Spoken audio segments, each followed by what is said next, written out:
जंतर मंतर या ठिकाणाकडे निघालेला आहे। आपण बघू शकतो पोलिसांनी अभिजित दिपके यांना सोबत घेतलेला आहे आणि त्यांना सोबत घेऊन पोलीस या ठिकाणावरनं निघाल्याचं बघायला मिळतंय। अभिजितनं प्रतिक्रिया खरं तर माध्यमांना कुठलीही दिलेली नाहीये, मात्र अभिजितनं हातामध्ये असलेला बाबासाहेब आंबेडकरांचा फोटो जो आहे तो दाखवलेला आहे। आपण बघू शकतो कशा पद्धतीनं या ठिकाणी मोठी गर्दी जी आहे ती अभिजित दिपके यांना पाहण्यासाठी म्हणा किंवा त्यासाठी झाल्याचं चित्र आपल्याला या ठिकाणी बघायला मिळतंय।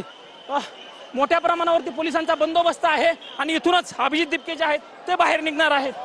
आपण हातामध्ये ज्यावेळेस अभिजित दिपके काही वेळापूर्वी अभिजित दिपके आतमध्ये आला आणि त्यांनी पोलिसांसोबत संवाद साधला। पोलिसांसोबत संवाद साधल्याच्या नंतर अभिजितनं जी परवानगी आहे आंदोलनासाठी ती आंदोलनासाठीची परवानगी पोलिसांकडनं घेतली आणि त्यानंतर आता अभिजित दिपके हे जंतर मंतर या ठिकाणाकडे निघालेले आहेत। आपण बघू शकतो मोठ्या प्रमाणावरती पोलिसांचा फौजफाटा जो आहे तो या ठिकाणी तैनात करण्यात आलेला आहे।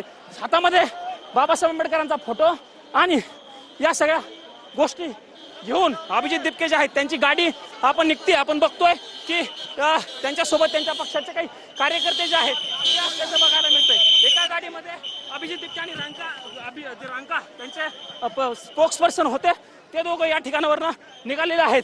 कुठल्याही पोलिसांनी त्यांना प्रोटेक्शन जे आहे त्या ठिकाणी दिलेलं एक गाडी पोलिसांची।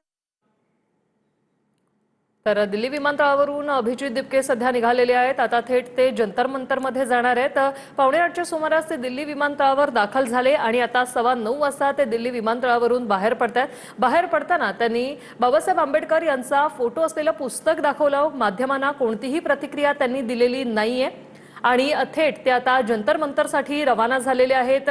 पोलिसांसोबत त्यांनी संवाद साधला, त्यांना आंदोलनाची परवानगी देखील मिळाली। राजधानी दिल्लीत आज या आंदोलनाची हाक देण्यात आलेली आहे। हातात बाबासाहेबांचं पुस्तक घेऊन दिपके हे आता मायदेशी परतले। जंतर मंतरवर आता कॉकरोच जनता पार्टीचा एल्गार पाहायला मिळणार आहे। संपूर्ण देशभरातून अनेक जण सध्या दिल्लीत दाखल झालेले आहेत। राजधानी दिल्लीमध्ये जंतर मंतरवर आज मोठं असं आंदोलन होणार आहे। दिपके आता जंतर मंतरसाठी रवाना झालेले आहेत। या आंदोलनाला आता परवानगी मिळालेली आहे। कॉकरोच जनता पार्टीचे संस्थापक अभिजित दिपके हे सध्या थोड्याच वेळात जंतर मंतरवर दाखल होतील। नीट पेपर फुटी प्रकरण असेल, त्याचप्रमाणे परीक्षांमधील गैरव्यवहार असेल, या विरोधात हे आंदोलन पुकारण्यात आलेलं आहे।